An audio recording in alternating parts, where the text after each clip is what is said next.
El final de dengue en tiempos de COVID, te invito a que te suscribas y a que dejes un like y compartas este video. En este video hablaremos sobre la fiebre del dengue y el tratamiento a detalle del paciente con dengue. También comentarte que te dejaré en mi cuenta de Instagram todo lo que debes hacer en casa si es que un familiar tuyo presenta dengue. Empezando con el tema, la fiebre por dengue. ¿Qué sabemos de la fiebre por dengue?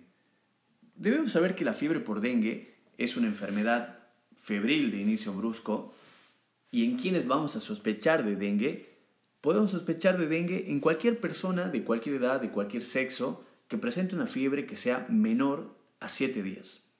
Pero debemos saber que no hay afección de las vías aéreas superiores y que va a estar acompañada de 2 o más de estas siguientes manifestaciones. Hablamos de una cefalea frontal, cefalea de tensión, mialgias y artralgias, hablamos de dolor retroocular, erupciones cutáneas y exámenes de laboratorio. El paciente presenta leucopenia y presenta también plaquetopenia, ¿no? Que va a ser menor o igual a 100.000.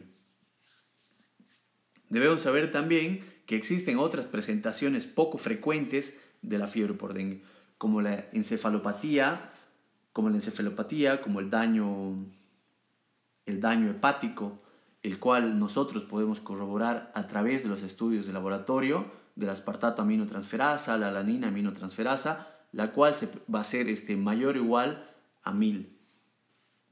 También los pacientes se presentan una presentación poco frecuente, son las miocardiopatías, las cuales existe un daño al miocardio con una disminución de la fracción de eyección del ventrículo izquierdo, ¿no?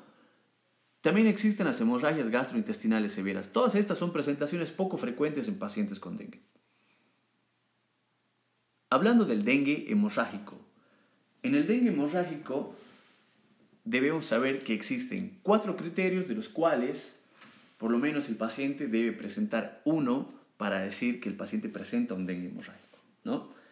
El primero es la fiebre. La fiebre o que el paciente ya tenga una historia de fiebre aguda en los últimos 7 días y ocasionalmente esta fiebre va a ser bifásica. ¿Qué significa esto? Que sube, baja su temperatura. Un segundo criterio muy importante son las hemorragias del paciente o la tendencia a hemorragias que tiene el paciente, ¿no? Por lo menos debe cumplir uno de estos criterios, como la prueba del torniquete positivo, que ya le he explicado, que se hace, bueno, que lo que va a hacer es evaluar el llenado capilar del paciente a través del tensiómetro insuflando hasta 80 mililitros de mercurio. En un paciente adulto se lo realiza durante 5 minutos y en un paciente pediátrico se lo realiza durante 2 minutos y ahí corroboramos la existencia de petequias en los pacientes, ¿no? También va a presentar petequias, va a presentar equimosis, púrpura, hemorragias en las mucosas, en el tracto gastrointestinal, en la vagina, en los sitios de inyección. El paciente igual se puede presentar con hematemesis o melena. También al estudio de laboratorio presentan trombocitopenia. Las plaquetas están muy descendidas, son igual o menor a 100.000. Este es un dato muy importante para corroborar que el paciente podría estar presentando algún cierto tipo de hemorragia, ¿no?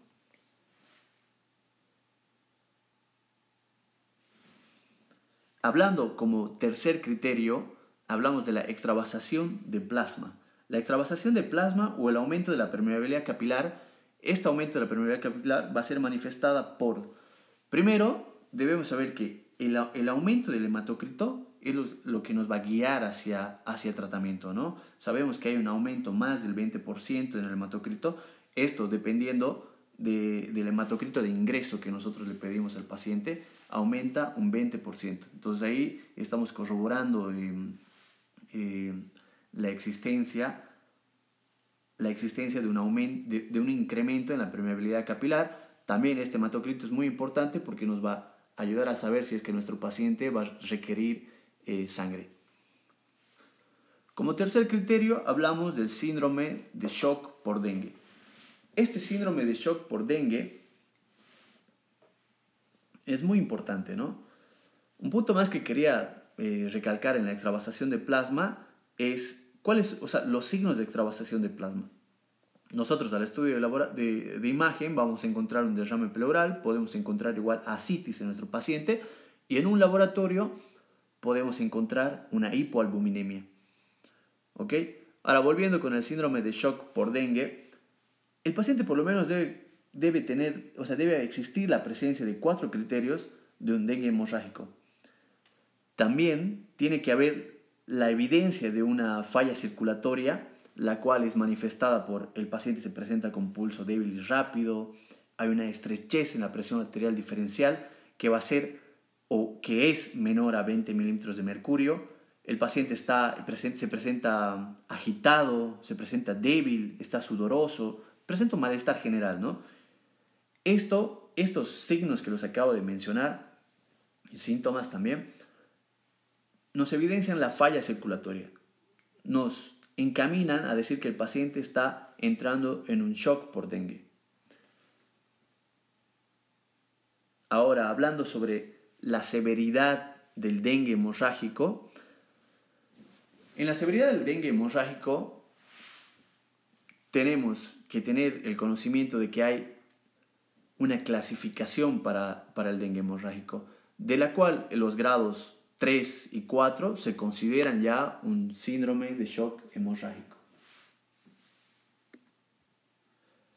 En el grado 1, la fiebre va a estar acompañada de síntomas generales que son inespecíficos. La única manifestación de hemorragia que vamos a encontrar en un grado 1 de severidad es la prueba del torniquete positiva. Debemos buscar en esta prueba del torniquete positiva el signo de Ruspel, ¿no? Que es la presencia de más de 20 petequias en un cuadro menor a 10 centímetros después de la insuflación a 80 mililitros de mercurio. En el grado 2 encontramos hemorragias espontáneas más la manifestación del grado 1. Entonces, hemorragias espontáneas más la prueba del torniquete positiva. Yendo al grado 3, en el grado 3 tenemos que ver la evidencia, o sea, tenemos que saber que ya existe una evidencia de una insuficiencia circulatoria. Esta, como habíamos dicho antes, se va a manifestar por el pulso rápido y débil, por una tensión diferencial que va a estar disminuida, que va a disminuir menos 20 milímetros de mercurio, o incluso podría disminuir menos que esta cantidad. También el paciente presenta una hipotensión con piel fría, húmeda y agitación. Esta clasificación, estos grados son bien específicos, ¿no? En el grado 4, el paciente ya se encuentra en un shock en el cual nosotros no podemos percibir la presión arterial y tampoco el pulso del paciente. El paciente podría entrar en una acidosis metabólica o en una anuria. Ahora, hablando sobre los laboratorios del paciente. Este es un punto muy importante. Cuando estamos evaluando al paciente siempre pedimos un hemograma, ¿no? Un hemograma completo con recuento de plaquetas. También tenemos que ver la fórmula leucocitaria para hacer un diagnóstico diferencial de nuestro paciente. Y tenemos que evidenciar la infección viral aguda. Esto por aislamiento del virus, puede ser por la detección del RNA por PCR, la detección de antígeno circulante en sangre por ELISA. También disponemos de diferentes métodos diagnósticos. Aquí hacemos un diagnóstico por PCR, también por ELISA, y estamos haciendo un seguimiento por el hemograma, ¿no? Existen, los otros métodos diagnósticos se realiza a través de la detección del antígeno NS1. ¿Ok? Si es que llegara a ser positivo este estudio de laboratorio, estaríamos diciendo que el paciente tiene un probable dengue, ¿no? Y se debe hacer un aislamiento viral y detectar el genoma o detectar los anticuerpos en una muestra durante más días de evolución del paciente, ¿no? Durante por lo menos 5 días de evolución de su cuadro clínico. También hablamos sobre la realización de detección de anticuerpos de inmunoglobulina M que va a ser específico para el dengue. Si es que nuestro resultado llegaría a ser negativo, no podemos descartar el diagnóstico de dengue en un paciente si un anticuerpo de inmunoglobulina M es negativo.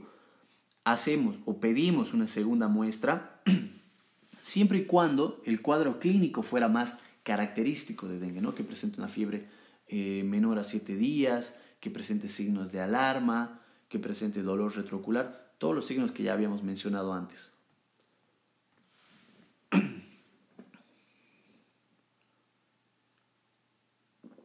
En el diagnóstico diferencial. En el diagnóstico diferencial hablamos de que se debe hacer un diagnóstico diferencial con todas las enfermedades febriles de dengue. Aquí pongo algunos ejemplos como la infección urinaria, la faringoamigdalitis, la celulitis. Pero en un caso de un dengue hemorrágico aislado, también tenemos que hacer, que no se presente durante una epidemia, debemos establecer un diagnóstico diferencial con otras patologías que no son muy frecuentes, como la meningoencefalitis, como la sepsis, como la malaria, la fiebre amarilla, ¿ok? Y en este caso, también podemos hacer un diagnóstico diferencial contra el COVID, contra el SARS-CoV-2. Decir que ahora, ¿no? Ahora, en este tiempo, todas las enfermedades febriles o enfermedades infecciosas siempre debe existir o estar presente en tu mente hacer el diagnóstico diferencial con el COVID. Sabemos que el COVID se presenta con fiebre, se presenta con tos seca, porque afecta a nivel bronquial y no a nivel alveolar. Y vamos a saber que es una enfermedad la cual se agrava muy rápido, agrava a los pacientes muy rápido y los pacientes presentan una disnea, la cual no se presenta en el dengue. En el caso de dengue, los pacientes con dengue siempre se presentan con fiebre y con unos signos de alarma, ¿no? O por lo menos cefalea, dolor retroocular. En el caso de COVID, el paciente se presenta con fiebre, su periodo de incubación es hasta 14 días, presenta tos seca, presenta disnea, pero no es su única forma de presentación. Un paciente que tenga COVID podría presentarse solamente con sequedad de los ojos y no con fiebre. Entonces, ahí vamos haciendo nuestro diagnóstico diferencial, ¿no? Aparte que los pacientes con dengue pueden evolucionar muy rápido a un shock hipovolémico. En el caso del COVID no sucede esto.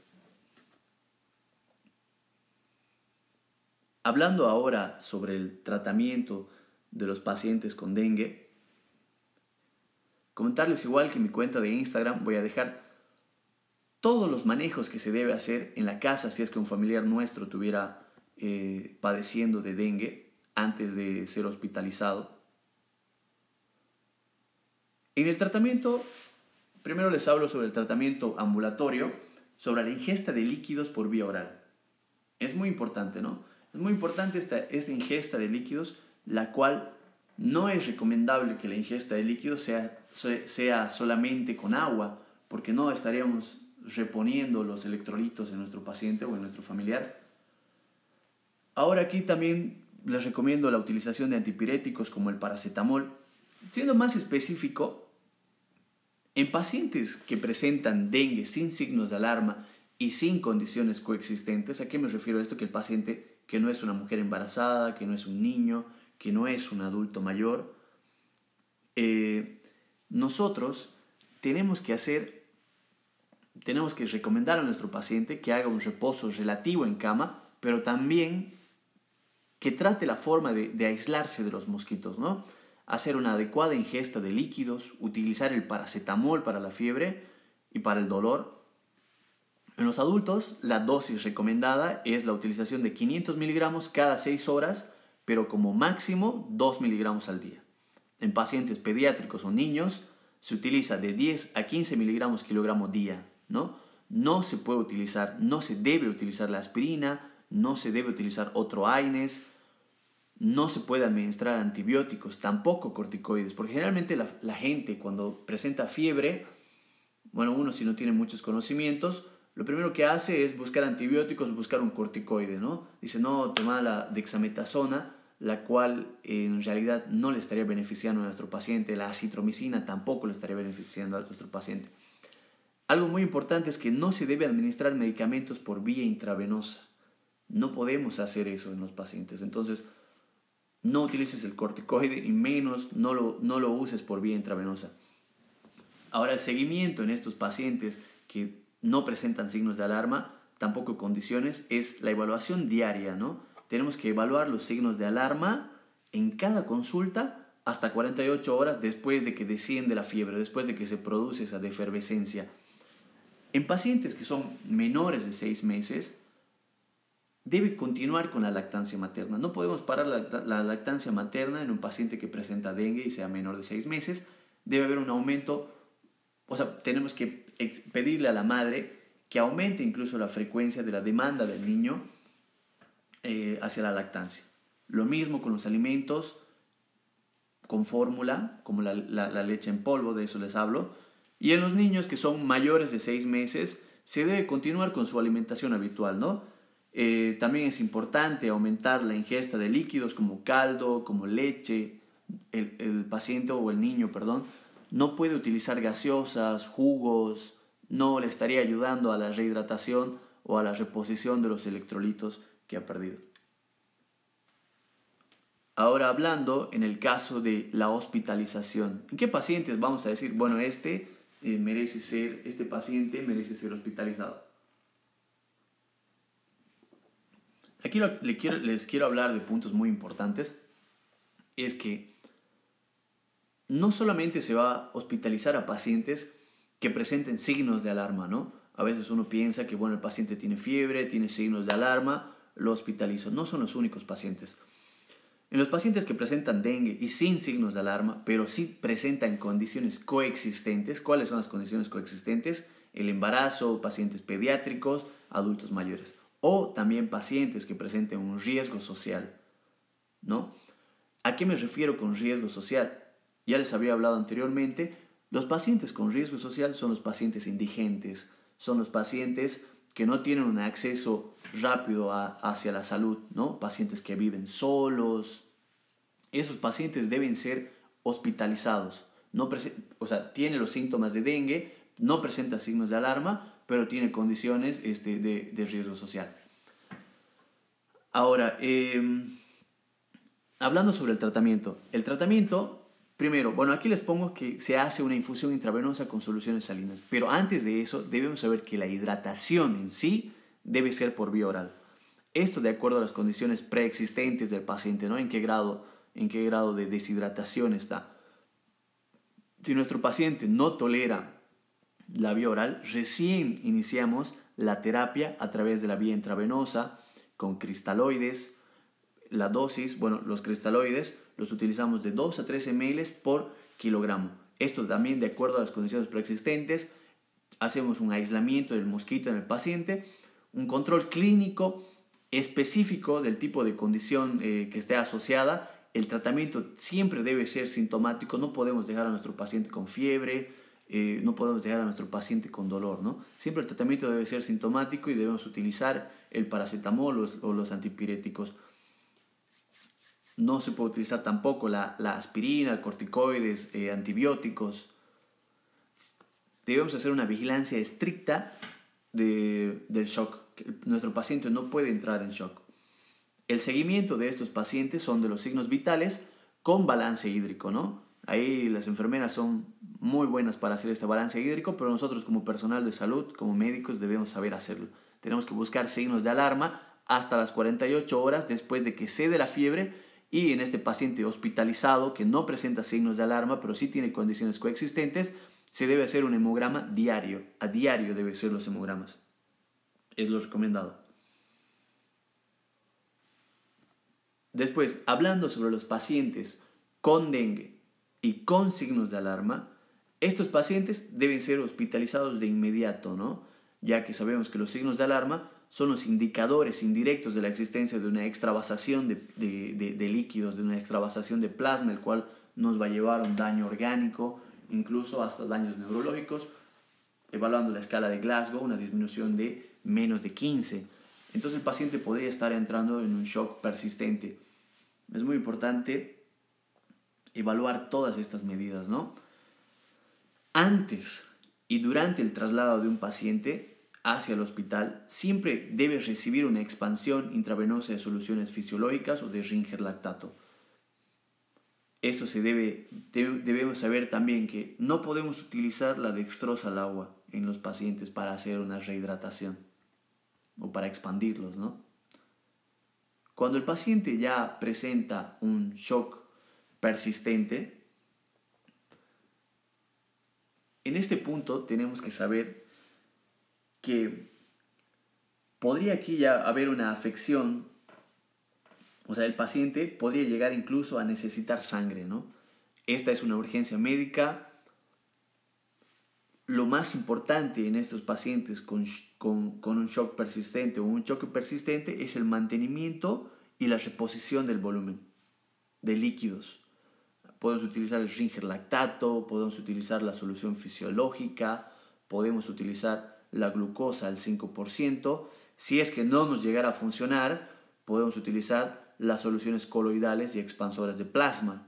Esto dependiendo de la necesidad del paciente, y tenemos que saber que el hematocrito en este punto va a ser muy importante, porque el hematocrito va a ser la base la cual va a determinar si es que el paciente necesita una transfusión de sangre. ¿Cuánto vamos a transfundir al paciente? Generalmente se transfunde entre 10 ml por kilogramo peso corporal por hora, ¿no? Ahora, en los pacientes que presentan dengue con signos de alarma, pero sin criterios de un dengue grave, se debe saber que el tratamiento para estos pacientes es la administración de solución fisiológica de Ringer lactato a 10 ml kilogramo por hora, ¿no? Debemos repetir el hematocrito después de cada carga de hidratación que hagamos en el paciente y tenemos que evaluar si es que persisten los signos de alarma. Debemos permitir este procedimiento por lo menos 1 o 2 veces la evaluación de los signos de alarma. Si es que hay mejoría en los signos de alarma y baja el hematocrito, reducimos el goteo a 5 a 7 ml kilogramo por hora por 2 a 4 horas. Y así volvemos a reevaluar. Si es que continúa con la mejora clínica, disminuimos el goteo de 3 a 5 ml kilogramo hora por 2 a 4 horas, ¿no? Si es que hubiera un empeoramiento de los signos vitales y hay incluso un aumento del hematocrito, hay una caída brusca de las plaquetas, ya tenemos que manejar al paciente de otra forma, ¿no? Esto ya también según el criterio del paciente, del médico, perdón. Podemos utilizar las soluciones coloidales y los expansores de plasma, que son muy importantes. Antes de iniciar, hablando en la parte de la transfusión sanguínea, nosotros tenemos que tomar una muestra de sangre para ver el hematocrito antes de iniciar antes de iniciar el tratamiento en los pacientes adultos y reponer los líquidos por vía intravenosa utilizando soluciones cristaloides, ¿no? Como las soluciones salinas isotónicas al 0,9%, el Ringer lactato, pero no la dextrosa. No podemos utilizar la dextrosa, ¿ok? El Ringer lactato a 10 ml kilogramo por hora. Después de eso, mantenemos una dosis o disminuimos de acuerdo a la respuesta clínica de nuestro paciente. Bueno, si te gustó este video, te invito a que te suscribas, a que dejes un like y a que compartas este video, ¿no? Te invito también a que me sigas en mis redes sociales como Emanuel Durán, en el cual en mi cuenta de Instagram voy a dejar todo lo que tenemos que saber o hacer en nuestra casa si es que un paciente, si es que un familiar presenta síntomas de dengue, ¿no? Gracias.